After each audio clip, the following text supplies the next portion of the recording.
O Senhor esteja convosco. Ele está no meio de nós. Proclamação do Evangelho de Jesus Cristo segundo São João. Glória a vós, Senhor. Naquele tempo, disse Jesus aos seus discípulos: em verdade vos digo, vós chorareis e vos lamentareis, mas o mundo se alegrará.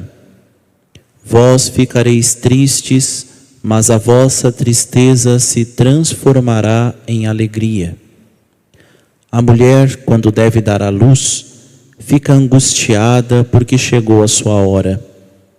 Mas, depois que a criança nasceu, ela já não se lembra dos sofrimentos por causa da alegria de um homem ter vindo ao mundo. Também vós agora sentis tristeza, mas eu hei de ver-vos novamente, e o vosso coração se alegrará, e ninguém vos poderá tirar a vossa alegria. Naquele dia, não me perguntareis mais nada. Palavra da salvação. Glória a vós, Senhor.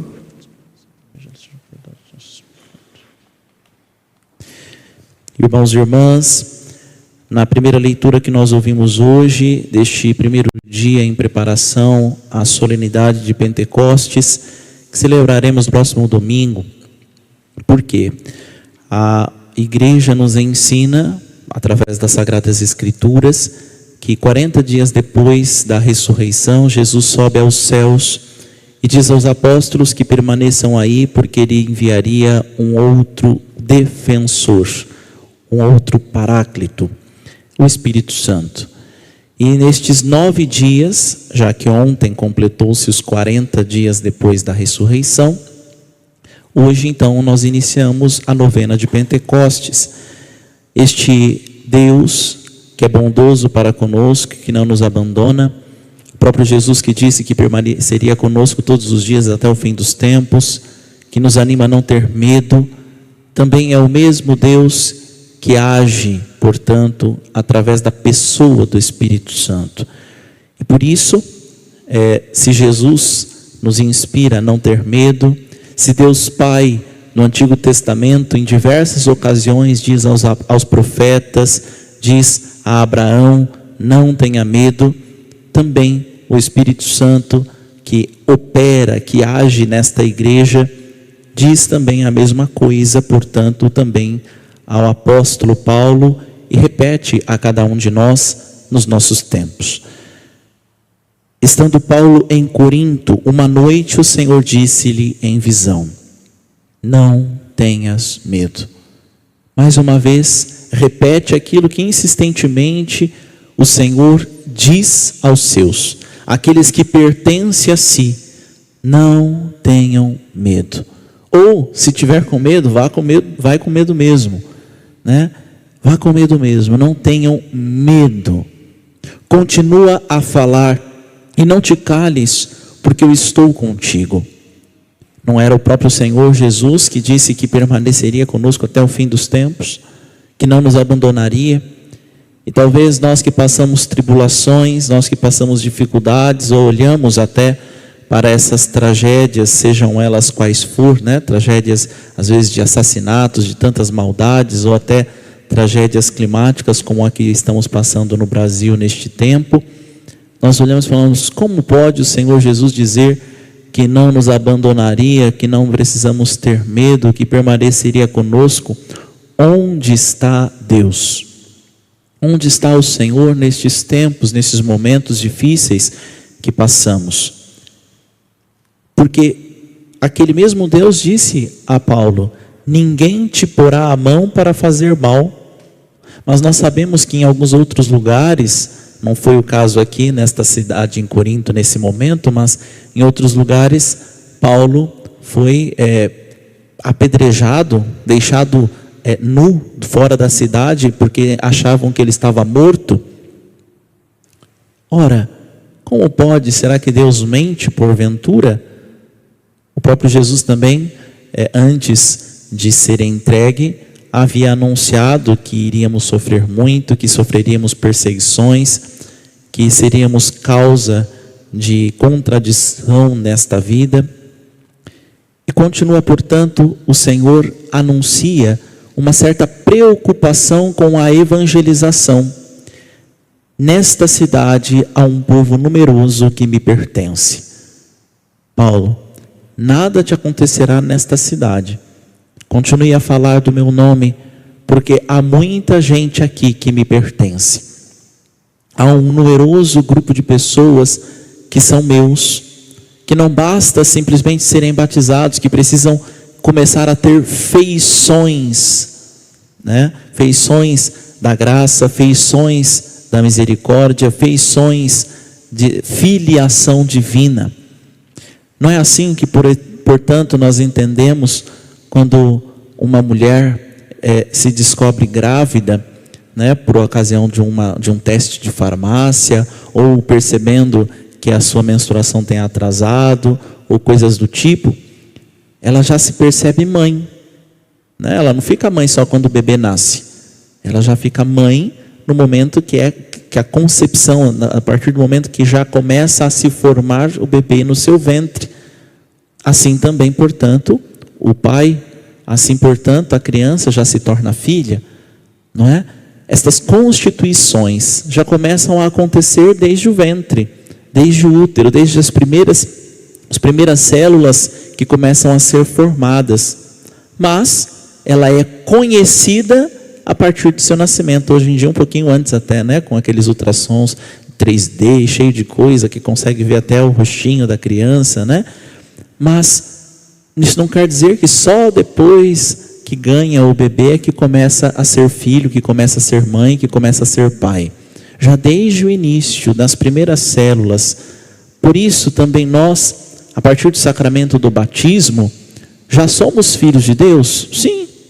Mas precisamos nos configurar, ter as feições, crescer, amadurecer. E assim, portanto, como nas dores de parto, tanto a mãe como o bebê precisa fazer, né, este sofrimento para o nascimento, para vir à luz, também nós, portanto, com dores de parto, nesta cruz deste momento, quando vamos nos conformando à vida de Cristo, para vir à luz bendita, que é a vida eterna, também passamos por esses sofrimentos. E veja, muitos, se não todos, querem alcançar a ressurreição, mas poucos são aqueles que abraçam a cruz.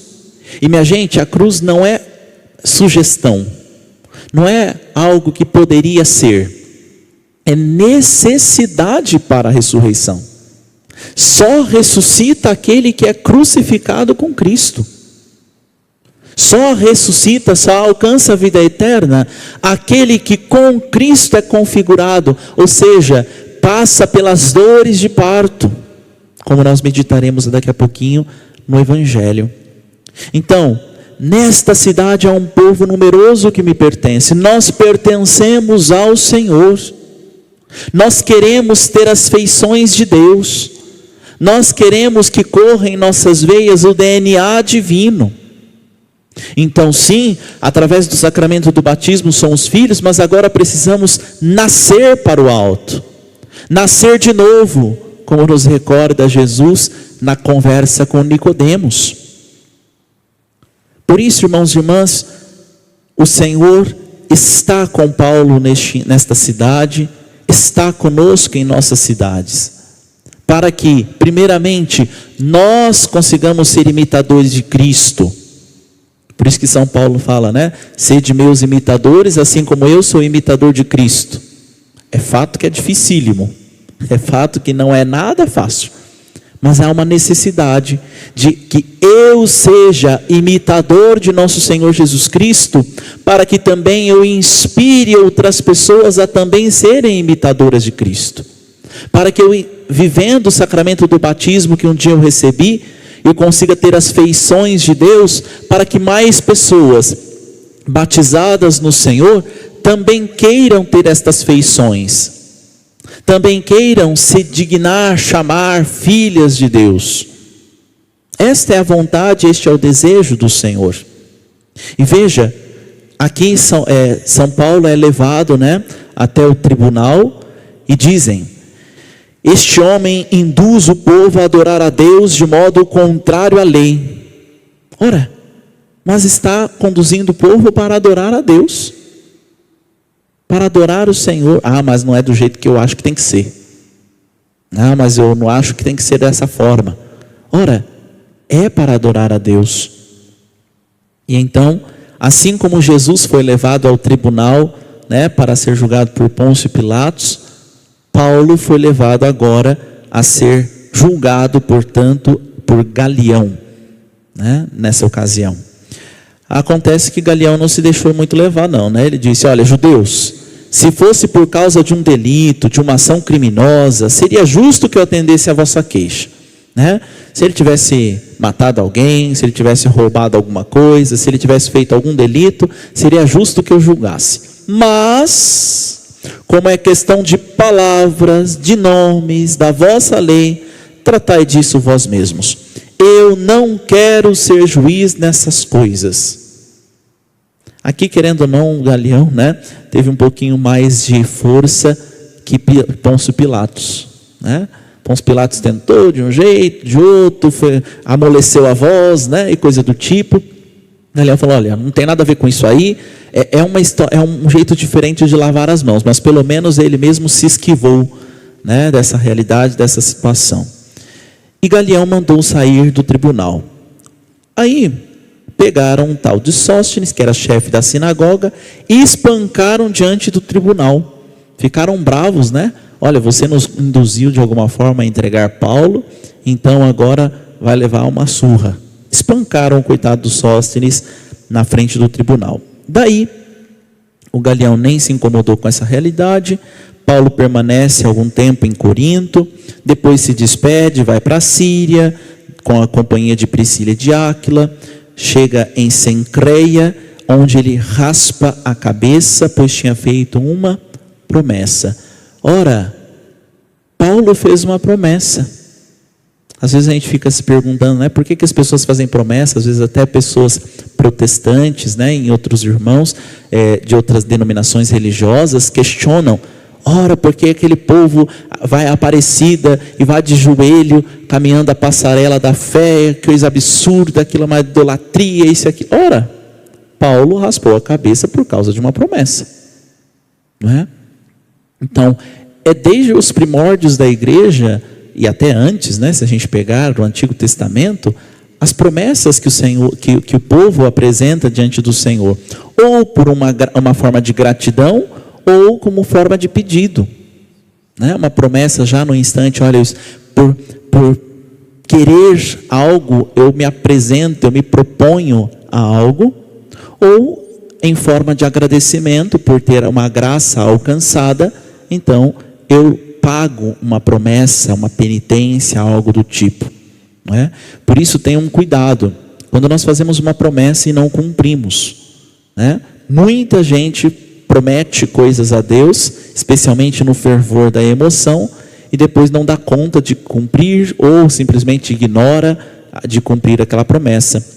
Esta promessa feita a Deus, se eu não consigo, eu não posso cumprir depois que eu começo a pensar um pouco melhor, eu preciso ir até o padre para pedir que ele troque aquela penitência, que ele troque aquela promessa, né? Por exemplo, padre, eu fiz uma promessa para ir ao santuário de Aparecida, mas, por exemplo, eu tenho varizes e não dou conta de viagem muito longa, isso, aquilo, e eu não consigo fazer esta viagem, não consigo ir até o santuário. Aí o padre vai fazer a troca de uma outra promessa, né? Vai permitir que vá, por exemplo, a um outro lugar, que faça uma obra de caridade ou coisa do gênero. Então, a necessidade de levar ao padre para fazer a troca daquela promessa, porque foi a Deus que eu prometi. E Paulo, portanto, raspa a cabeça. Por isso que de vez em quando a gente vê as imagens de São Paulo, né? Ele bem barbudão, com a espada em sua mão, com a Sagrada Escritura na outra, e a cabeça sempre raspada. Sempre ele está careca, né? Não é porque ele era calvo, ele raspou a cabeça, né? Em sinal de promessa. Por isso, Nós não sabemos aqui, né? Não é descrito qual é a promessa necessariamente de Paulo nesse momento. Se é em agradecimento, se é em pedido, mas nós temos a consciência de que ele raspa a cabeça. E chegamos, portanto, ao evangelho de hoje. Veja, Jesus está dizendo aos discípulos, neste momento de testamento espiritual, as suas últimas palavras antes de ser entregue à morte, antes da sua agonia no Horto das Oliveiras. Jesus então rasga o coração aos seus discípulos. E ele nos lembra que ninguém pode tirar a alegria, porque ele mesmo se apresenta como a alegria verdadeira, como a alegria plena. Eu digo isto, nós escutávamos no evangelho do último fim de semana, para que a minha alegria esteja em vós e a vossa alegria seja plena, completa, transbordante. Como que foi que Deus, através do anjo Gabriel, do arcanjo Gabriel, diz a Nossa Senhora: ave cheia, plena da graça, completa, transbordante da graça. E aqui, portanto, a alegria seja plena, é nesse mesmo sentido. Assim como em Nossa Senhora a graça é completa, é plena, é transbordante, o Senhor Jesus quer que a alegria seja plena, completa, transbordante.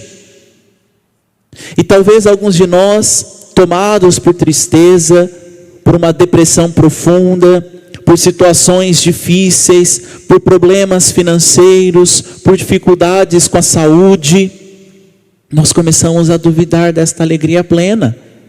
Ora, como posso alcançar a alegria plena? Como que a alegria de Cristo está em mim, se eu ainda sou tomado por essas dificuldades, por essas tristezas, por essas turbulências? Por isso a minha tarefa de casa do último fim de semana, para aqueles que participaram da celebração eucarística que eu presidi, era exatamente a perfeita alegria de São Francisco de Assis, né? Qual é verdadeiramente a perfeita alegria? Este convite de nos configurarmos a Cristo, especialmente ao Cristo crucificado. O que é a santidade, se não amar Jesus crucificado? E a santidade não é sermos separados por Deus? E, portanto, sermos separados para a alegria verdadeira, para a alegria plena? Em verdade vos digo, vós chorareis e vos lamentareis, enquanto o mundo vai se alegrar. Minha gente, no último fim de semana, em nosso país, muitas pessoas do mundo estavam se alegrando, enquanto muitos outros estavam chorando e se lamentando. Jesus previu exatamente essas realidades. Ele não nos enganou. Vós chorareis e vos lamentareis, mas o mundo se alegrará. Tem pessoas que continuam vivendo a sua vida como se nada tivesse acontecido. Pegou alguns pedaços de roupa, trapos que tinham lá no seu guarda-roupa, que era para jogar fora, jogaram lá nos correios, cruzaram os braços e segue a vida como se nada tivesse acontecendo. Nada. Não é? Não se compadece em nada com a dor e o sofrimento do outro. E aqui, nesse exemplo extraordinário de tragédia humanitária, climática, a gente consegue entender no nosso pequeno. Nós às vezes não conseguimos nos compadecer com aquele que sofre, vizinho nosso. Vizinho nosso. E tudo a gente vai colocando culpa nos outros. E eu não tenho nada a ver com ninguém. Eu não tenho nada a ver com essa realidade, com esta situação, com essa problemática. E eu vou me esquivando de todas as formas possíveis. Não é? Mas a vossa tristeza, veja, Jesus dizendo, vós ficarei tristes, mas a vossa tristeza se transformará em alegria. A mulher, quando deve dar à luz, e ele dá aqui este exemplo muito claro, e é bom, né? É bom esse exemplo porque nos ajuda exatamente essa realidade. Veja, eu tenho certeza, Uma mulher que acabou de dar à luz, um parto normal, né? Nos seus 5 minutos logo após o parto normal. As mulheres que estão aqui certamente saberão confirmar, aquelas que são mães, certamente, né? Se perguntar, quer ter mais um filho? Ou ali um pouquinho antes, nas dores de parto? Ela, não, pelo amor de Deus, é claro que não. Mas 6 meses depois, quando ela começa a ver a criança dar os primeiros passos, né? Quando vê que a criança fala, mamãe, né? Ela já não vê a hora de ter talvez outro filho. Ou se alegra abundantemente, nem lembra mais das dores de parto que passou. Ou inclusive se alegra com aquelas dores. Se alegra com aquela realidade, porque foram aquelas dores que trouxeram à luz a criança. Este coração meu que bate fora de mim. Não é isso? Sabem que eu descobri ontem, assistindo um podcast, né? As pessoas falando, né, um pouco. Nossa região toda, ela tem inspiração tupi-guarani, né? O Moarama, Piquiri, Tapejara, Curitiba são nomes de tupi-guaranis. Aqui na nossa região tem um pouco menos, mas lá na região de Curitiba, dos Campos Gerais, é muito comum as pessoas dizerem piá para os rapazinhos, né? Para as crianças, os meninos. Ó o piá. E piá também é tupi-guarani. Né, eu descobri ontem, também é tupi-guarani, que quer dizer o quê? O meu coração batendo fora que faz coisas por si mesmo, né? Ou seja, não é exatamente isso? Os filhos, os piazinhos que ficam ali correndo em volta de casa, é este coração meu que bate fora, é este filho, portanto, que nos faz alegrar-nos, apesar das tristezas, apesar das dificuldades. E é exatamente esta mesma dor que o Senhor nos convida a viver. E é necessário. Para que a criança venha ao mundo, é necessário passar pela dor. Né? Hoje, especialmente, não se tem mais, né, quase unanimemente, as situações do parto, quase que se marca a hora e tudo mais, e não deixa a criança mais vir ao mundo, né, no seu tempo, no seu momento. Mas a necessidade de percebermos essa importância, de que também nós precisamos passar por dores de parto, passar pelo sofrimento para vir à luz de Deus, para nos aproximar do sol brilhante que é Jesus Cristo, para que também nós sejamos coração de Jesus batendo, que caminha, que faz as próprias decisões, mas que sejam decisões acertadas, decisões justas, decisões honestas, não é? É isso, portanto, que nos apresenta Jesus neste Evangelho. Também vós agora sentis tristeza, mas eu hei de ver-vos novamente e o vosso coração se alegrará, e ninguém vos poderá tirar a vossa alegria. Ninguém. Ninguém poderá nos separar do amor de Deus, ninguém nos poderá retirar a plenitude da alegria que é derramada em nossos corações pelo Senhor. E é exatamente por isso, neste dia, que celebramos, portanto, a paixão de Cristo, porque todos nós celebramos bem a Páscoa da ressurreição semanal. Todo domingo nós estamos celebrando a Páscoa de Jesus Cristo. Mas poucos são aqueles que celebram efetivamente a paixão do Senhor nas sextas-feiras, né? Por isso que a igreja convida a toda a igreja, todo o povo, fazer penitência nesse dia, a abstinência de carne. Todos somos convidados, aqueles que conseguem, aqueles que podem, a se propor a jejum, a fazer uma obra de caridade um pouco maior, efetivamente se unir ao Cristo crucificado, porque só abraçando a cruz semanal podemos participar da ressurreição semanal. E portanto eu vou aprendendo que abraçar a cruz nesta vida, para que eu possa ressurgir com Cristo, para que eu possa entrar na vida eterna, para que eu possa nascer, ainda que em dores de parto, para a luz, para a vida eterna, para a ressurreição. Este é o nosso convite, irmãos. E veja, não é fácil enxergarmos sinais de Deus, portanto, nas desgraças, especialmente essas maiores, né?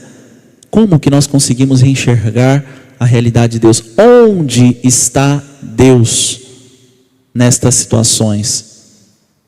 Deus está com aquele que sofre. E veja, lembram-se quando Judas questiona aquela mulher que muito amou, que lava os pés de Jesus com um perfume muito caro? E aí Judas diz assim: por que não vendes e dá o dinheiro aos pobres? Judas não estava nem aí com o pobre. A resposta de Jesus foi: pobres sempre tereis. Por quê? Para fazer crescer a solidariedade daqueles que de alguma forma têm alguma coisa. Não foi exatamente, por exemplo, este tempo de grande calamidade, de tragédia, que nós percebemos a grande solidariedade e compaixão que o brasileiro possui? Portanto, para percebermos que sim, nós podemos e somos capazes de observar a grandeza de Deus em muitas pessoas, mas também nós vemos o quão distante muitos outros estão. Havia ainda neste tempo, por exemplo, pessoas que roubam, pessoas que já não têm nada, roubam comida, roubam água, e às vezes até para vender. Tem gente que pega a água e vende a mais caro. E, gente, neste tempo, nem assim conseguimos nos compadecer. Tem pessoas que não vão se compadecer, que vivenciam uma alegria mundana, vivenciam esta alegria que passa, ficar eufórico, né? É igual a droga, torna e deixa a pessoa eufórica, mas depois, né, deixa triste e ansiosa. Aí ela vai, usa de novo a droga, ela fica eufórica de novo, aí passa, ela fica triste e ansiosa mais uma vez.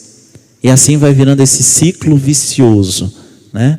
Também nós, se não nos cuidarmos, se não compreendermos a importância, inclusive, da dor, do sofrimento, de nos assemelharmos ao Cristo crucificado, nós também começamos a buscar coisas que nos deixam eufóricos, coisas que nos alegram passageiramente. E aí, dificilmente conseguimos verdadeiramente ressuscitar com Cristo. Dificilmente conseguimos nos compadecer, sermos verdadeiramente solidários com aqueles que sofrem. Nós não conseguimos enxergar Jesus naquele que passa necessidade. Que o Senhor nos ensine mais uma vez a termos corações mansos, humildes, semelhantes, imitadores seus, para que assim consigamos ter as feições de filho e inspiremos tantos outros a também ter estas mesmas feições, esta mesma genética divina, esta mesma vontade de ressurgir em Cristo Jesus.